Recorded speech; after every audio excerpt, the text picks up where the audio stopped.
Ok, bonjour. Donc voici la nouvelle revue du jour. Donc il s'agit de la tant attendue Astrolux MF01. Alors l'Astrolux MF01 c'est quoi? C'est a priori une des lampes les plus puissantes du marché avec une sortie annoncée à 12 000 lumens. Ouais, vous avez bien entendu 12 000 lumens. Alors, c'est quand même une lampe qui est assez compacte. Vous pouvez voir derrière la Convoy L6, la dernière Eklite HT35 ou alors la MT03 qui est sa concurrente directe. On est sur quelque chose qui est quand même super compact. Quand vous tenez ça à la main, c'est quand même une lampe assez petite. Alors, au niveau de qualité de fabrication, c'est le top. On a le bezel là, qui est en inox qui est super bien usiné. C'est parfait. Le corps de la lampe il est très bien usiné aussi. Il y a très peu de dissipateurs, alors j'imagine que ça va chauffer pas mal et que ça va faire une réduction de la puissance en sortie, ça c'est sûr. La lampe, elle est livrée avec des joints en rab, donc ça c'est toujours intéressant. Avec une petite lanière comme ça là, bon, c'est pas vraiment intéressant. Alors qu'est-ce qu'on a? On a, pour arriver à une telle puissance de sortie, 18 émetteurs, donc c'est du XP-G3 de mémoire. Donc c'est des émetteurs qui sont poussés à leur maximum, hein, et il y en a 18 pour arriver à une telle sortie. 12 000 lumens quand même. Alors pour arriver là, on a besoin quand même de batteries assez puissantes. Donc là on est sur de la lithium 18650. Pour arriver à une sortie de 12 000 lumens, vous êtes obligé de passer sur du Samsung 30Q, sur de la Sony VTC6, etc. Donc des lampes qui ont des très fortes capacités de décharge. Alors on est sur une configuration 2S 2P. Alors, je vais revenir là-dessus. Comment ça marche? Alors c'est assez simple sur celle-là. On a un compartiment batterie qui vient s'insérer dans la lampe. Donc on peut le mettre dans les deux sens, peu importe. Ça marche comment? On a le plus au milieu, le moins à l'extérieur. Ok.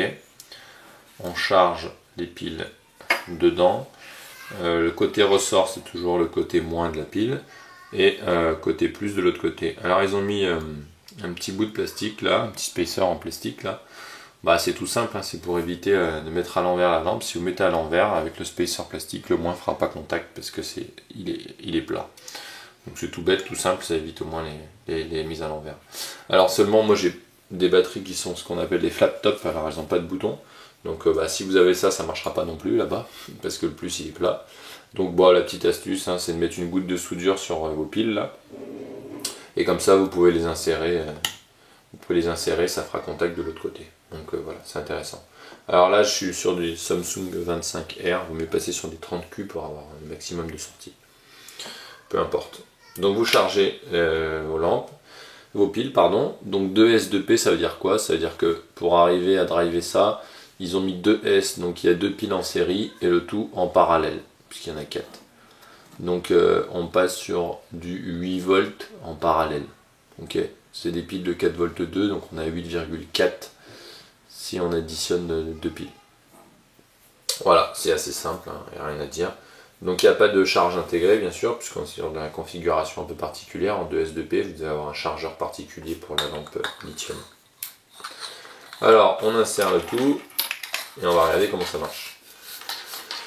Alors, première chose intéressante avec toutes les Astrolux, c'est qu'on a un voyant lumineux, ce qu'ils appellent la breathing light, la lampe de respiration là.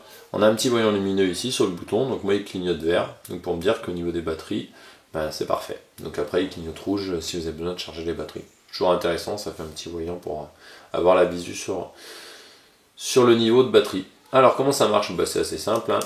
J'allume, j'arrive sur le mode Moonlight, hop, et on cycle en appuyant. Et on revient. C'est assez simple, il n'y a pas grand chose. Si je veux avoir accès, donc là je suis en Moonlight, ok. Si je veux avoir accès au mode turbo, bah, comme d'hab, on double-clique. Pardon. Tac, turbo. Donc voilà, c'est assez simple. Alors par contre la chauffe elle est assez rapide sur ce genre de lampe. Donc il faudra que je mesure, mais la lampe elle va diminuer en puissance de sortie. Elle va pas rester comme ça en mode turbo indéfiniment. Il y a une régulation thermique en fait, tout simplement au niveau de la tête, ce qui va permettre à la lampe de garder une température acceptable pour la prise en main, et elle va diminuer la puissance de sortie en fait. Donc on ne sera pas à 12 000 lumens tout le temps. Alors après il y a aussi deux variantes. Donc il y a la variante en Nishia de 219C, qui est donc une variante qui a une température qui est un peu plus chaude, et la variante en XPG3 qui est une variante avec des LED à température un peu plus froide. Alors la Nishia aura une puissance de sortie un peu moindre vis-à-vis de la XPG3, qui est une lampe de marque Cree à la base, enfin l'émetteur. Donc voilà, rien de plus. Bah écoutez, c'est assez simple quand même, c'est assez basique, l'interface, il n'y a rien de plus simple. Pour l'éteindre, on laisse son doigt, donc là on est en moonlight, à chaque fois on revient, on laisse son doigt appuyer dessus et la lampe elle est éteinte. Donc là déjà, je ne suis pas resté longtemps en turbo. Sur la prise en main c'est limite, je ne vais pas la tenir par la tête en tout cas pendant quelques minutes. Donc bon, si on la prend par le corps de lampe c'est déjà un peu plus acceptable. Donc voilà, bon après j'ai fait des tests un petit peu la nuit.